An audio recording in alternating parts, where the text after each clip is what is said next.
Hello friends, आज हम देखेंगे कि डिबगिंग डिकम्पोजिशन कैसे करते हैं, डिबग कैसे करते हैं डिकम्पोजिशन को। ठीक है, तो चलिए स्टार्ट करते हैं। तो यहाँ पे मैंने सिंपली कोई भी प्रोजेक्ट के अंदर थोड़ा बहुत मैंने ऑलरेडी कोड कर दिया है, तो वो देखते हैं। तो सबसे पहले रिकम्पोजिशन होता क्या है।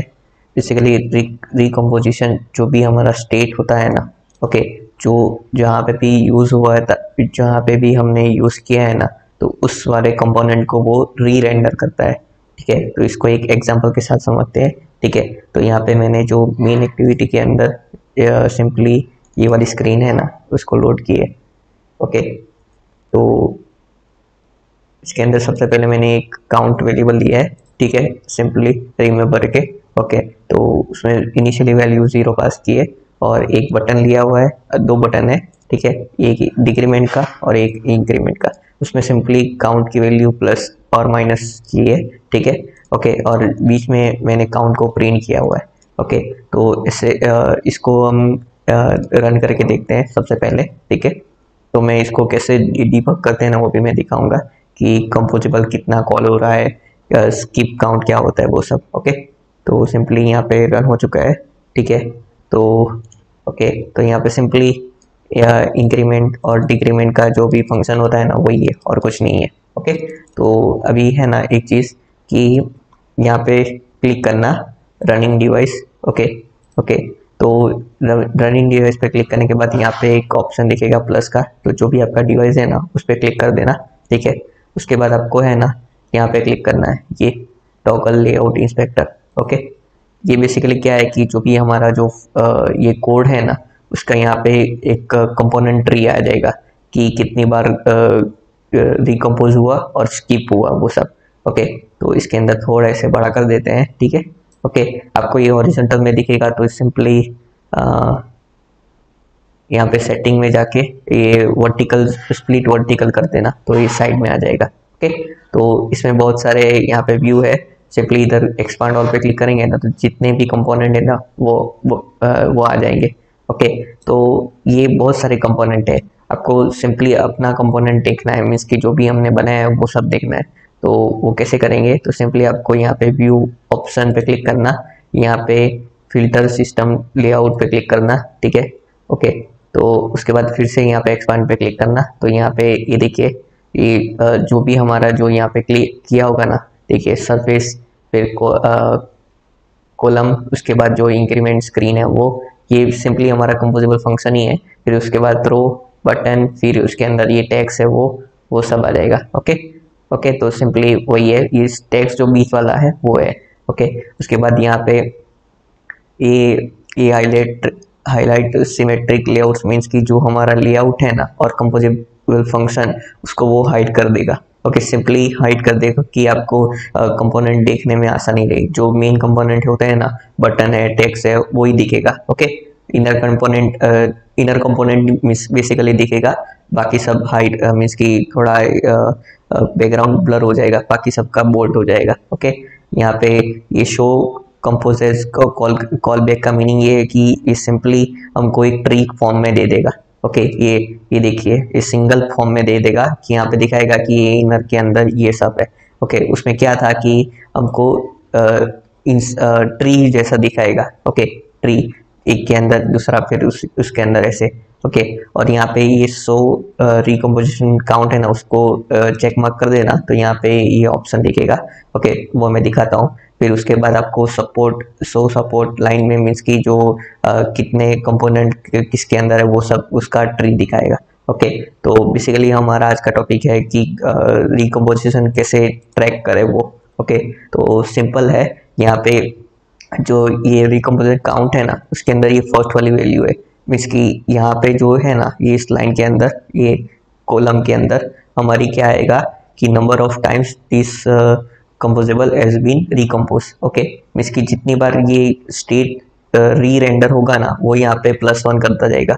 ओके, उसमें मैं एग्जांपल दिखाता हूँ। ठीक है, उसके बाद ये यहाँ पे सेकंड है स्किप का, मीन्स कि number of times recomposition for this component has been skip, means कि उसको वो स्किप कर देगा क्योंकि वो री अपडेट नहीं करेगा। वो किस लिए, वो भी मैं दिखाता हूँ कि इसका क्या मीनिंग है।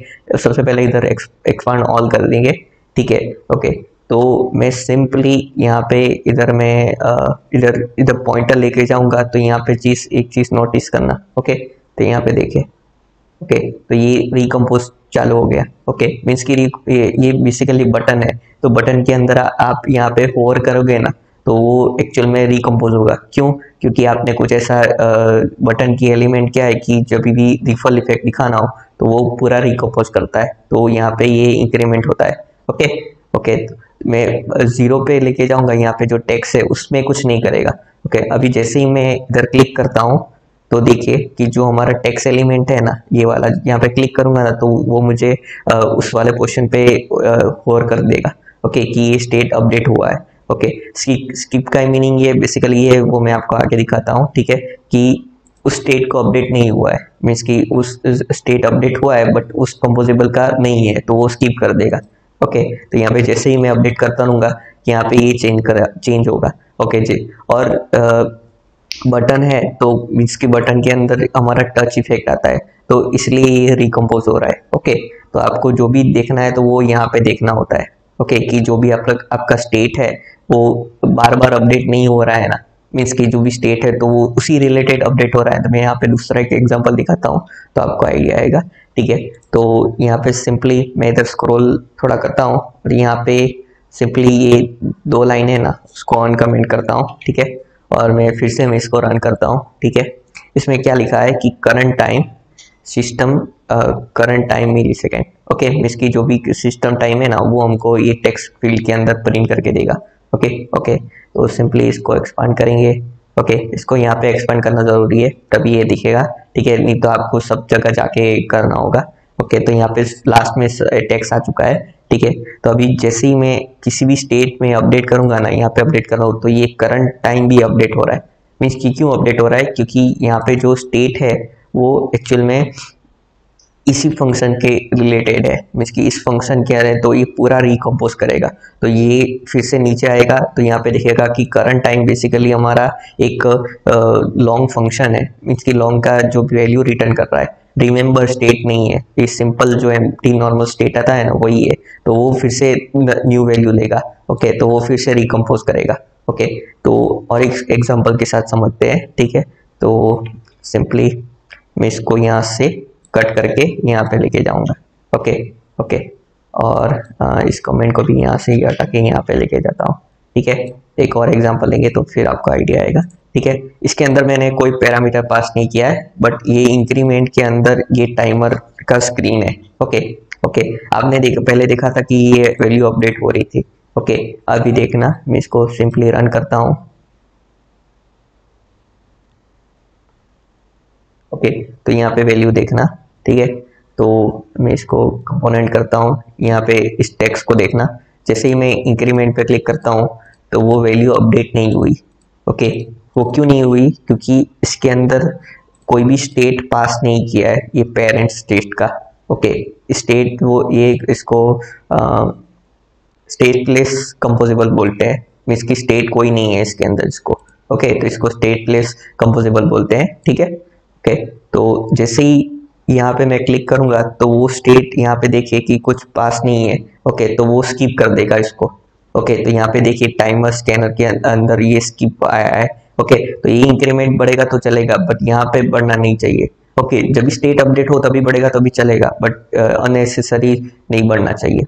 जैसे टच करने पे बढ़ रहा है तो कोई प्रॉब्लम नहीं है। ओके, बट दूसरा स्टेट इससे इफेक्ट नहीं करना चाहिए। ओके, तो एक और एग्जांपल के साथ समझते हैं। ठीक है, तो यहाँ पे भी देखिए कि इंक्रीमेंट कर रहा हूँ फिर भी ये स्किप हो रहा है। मीन्स कि कंपोजिबल स्किप क्यों हो रहा है? क्योंकि इसके अंदर कोई स्टेट नहीं है तो वो स्किप कर देगा उसको, तो एग्जैक्ट परफेक्टली है। ओके ओके, अभी मैं एक और एग्जांपल दिखाऊंगा कि ये भी अपडेट हो रहा है। वो क्यों अपडेट हो रहा है वो भी दिखाता हूँ। सिंपली इस काउंट की वैल्यू को मैं इसके अंदर पास करता हूँ। ठीक है, ओके, और सिंपली यहाँ पे इस वेरिएबल को यहाँ से हटा के यहाँ पे डाल देता हूँ काउंट, और सिंपली इंटीजर है तो सिंपली पास कर देंगे। ओके, और इसके अंदर सिंपली टेक्स्ट रिटर्न कर रहा हूँ कि count dot to string. Okay, तो इसको मैं फिर से रन करता हूँ। ठीक है, ओके, तो यहाँ पे देखिए इस जीरो वाली वैल्यू है ना, ये एक्चुअल में ये यूआई इधर ठीक से दिख नहीं रहा है, ये मैं तो इसमें ही दिखता हूँ, बट इसमें क्या है कि दोनों मैच नहीं हो रहा है, इसलिए इधर मैं इधर दिखा रहा हूँ। ठीक है, एमुलेटर होता ना तो ठीक से दिखा था, बट मेमोरी बहुत जाती है एमुलेटर में। ठीक है, तो वो कोई बात नहीं, सिंपली नंबर ही देखना है और कुछ नहीं है। ठीक है, तो यहाँ पे फिर से मैं एक्सपांड करूंगा और यहाँ पे देखिए दो टेक्स्ट व्यू है। ओके, टाइमर स्क्रीन के अंदर। ओके, तो मैं जैसे ही मैं इधर इंक्रीमेंट करूंगा ना, तो देखिए कि सेकेंड वाला भी अपडेट हुआ। पहले क्या था कि वो स्किप हो जा रहा था पूरा कंपोनेंट, अभी स्किप नहीं हुआ क्योंकि ये स्टेट हमने यहाँ पे यूज किया था ना, इसलिए। तो ये रिकम्पोजिशन का मीनिंग है कि स्टेट को मैनेज करना होता है। ओके, रिकम्पोजिशन मीन्स कि री रेंडर करेगा, जब भी स्टेट अपडेट हो ना तो वो री रेंडर होगा यूआई के अंदर। ओके, तो एक और एग्जांपल समझते हैं तो फिर और एक आइडिया आएगा। ठीक है, तो सिंपली अभी इसको स्किप कर देते हैं। ओके, तो इसको कमेंट कर देते हैं और कोई इसका काम नहीं है। ओके, तो तो मैंने यहाँ पे ऑलरेडी एक बनाई है। ठीक है, मैं उसको एक्सप्लेन करता हूँ। ठीक है, तो यहाँ पे मैंने एक लिस्ट ली है, remember mutable state list. Okay, इसके अंदर मैंने सिंपली एक बटन लिया है कि जब भी बटन पे क्लिक करेगा ना तो ये एक न्यू लिस्ट ऐड करेगा। ओके, तो न्यू लिस्ट में एक डेटा क्लास है, तो उसके अंदर एक आईडी है और टाइटल है। ओके, जब भी इधर ऐड करेगा ना तो वो इसकी +1 होगा। ओके, एक न्यू आइटम ऐड होगा। ओके, ठीक है, उसके अंदर मैंने एक लेजी कॉलम लिया है, सिंपली इस लिस्ट को मैंने प्रिंट किया है। ओके, और की आपको पता ही होगा कि रिकम्पोजिशन टाइम पे काम आता है कि जब भी अपडेट करना हो स्टेट को तो कौन सी वैल्यू से अपडेट करना है वो। ओके, तो आईटी पास करना है उधर। ओके, तो सिंपली उसके आईटी डॉट टाइटल। ओके, तो सिंपली इसको इधर यूआई में देखेंगे ना तो आपको और पता चलेगा। सिंपली इसको रन करते हैं।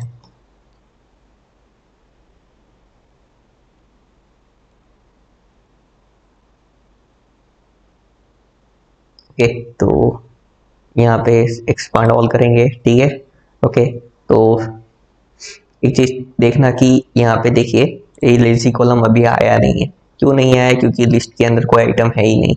तो यहाँ पे लास्ट है हमारा स्पेसर, वही है, उसके बाद कोई नहीं है। ओके, तो वो हम अभी मैं जैसे ही मैं एक आइटम ऐड करूँगा तो यहाँ पे ये लेजी कॉलम आ जाएगा। ओके, इसको एक्सपांड करेंगे तो यहाँ पे देखिए कि हमारा एक आइटम ऐड हो चुका है। ओके, और एक चीज़ यहाँ पे ध्यान रखनी है, अभी मैं आगे दिखाऊंगा कि देखिए कि आइटम 1 है। ओके, अभी जैसे ही मैं आइटम 2 करूँगा ना तो ये देखिए कि जो फर्स्ट है ना वो स्किप हो चुका है, इसकी उसमें कुछ अपडेट नहीं है, खाली नया आइटम हुआ। तो ये बहुत ही काम की चीज़ है कि आपके में यहाँ पे 1 आता है ना, मीन्स की ये वाले इस वाले कॉलम में, तो मीन्स कि आपने कुछ गलती की है।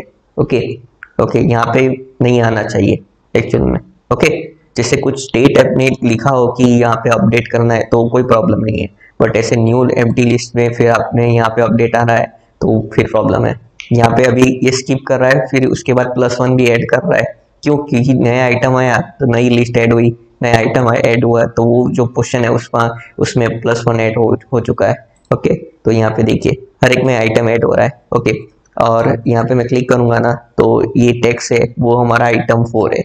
और यहाँ पे एक चीज नोट करना, एक 1 2 3 4। ओके, तो 3 टाइम्स 1 2 3 4 मीन्स की 4 टाइम्स स्किप हुआ। यहाँ पे ये 2 है। ओके, यहाँ पे 3 टाइम 1 2 3। ओके, यहाँ पे 2 1 2, यहाँ पे खाली 1। ओके, एक ऐसे स्किप होना चाहिए यहाँ पे। ओके, स्किप हुआ तो चलेगा, कोई प्रॉब्लम नहीं है, बट इतना भी स्किप नहीं होना चाहिए कि आपने स्टेट अपडेट किया बट अपडेट ही नहीं हो रहा है। ओके, तो जब भी ऐसे हो सिनेरियो है कि मेरा स्टेट अपडेट नहीं हुआ तो यहाँ पे एक बार एनालिसिस में कर देने का कि स्टेट क्यों अपडेट नहीं हो रहा है। ओके, तो ओके, और एक चीज की इसको ऑप्टिमाइज भी करना रहता है। ठीक है, जैसे यहाँ पे इधर नहीं आना चाहिए, बहुत सारी चीजें। ओके, इधर काउंट वैल्यू इंक्रीज नहीं होनी चाहिए, बटन में हो तो चलेगा। ठीक है, जैसे जहीं पे भी हमने टच जैसा कुछ यूज किया है जिसमें कुछ रिपल इफेक्ट आ रहा है तो वहां पे काउंट बढ़ागा तो चलेगा। ओके, बट उसका ज़्यादा रिकम्पोज भी नहीं होना चाहिए। ओके, आपका यूआई फिकर करेगा। ओके, कभी कभी। ओके, तो ये एक टूल लेआउट इंस्पेक्टर के अंदर आपको बहुत सारी चीज़ें मिलेगी। ठीक है, ये 2 चीज़ें थी। और यहाँ पे सिंपली इधर रीसेट पे क्लिक करेंगे ना तो सारे 0 हो जाएंगे। ओके सारे चले गए। ओके तो फिर से करूंगा तो यहाँ पे +1 आएगा। ओके सब जगह +1 आएगा क्योंकि प्रीवियस वाला जो हमने वो रिमूव कर दिया है इसलिए।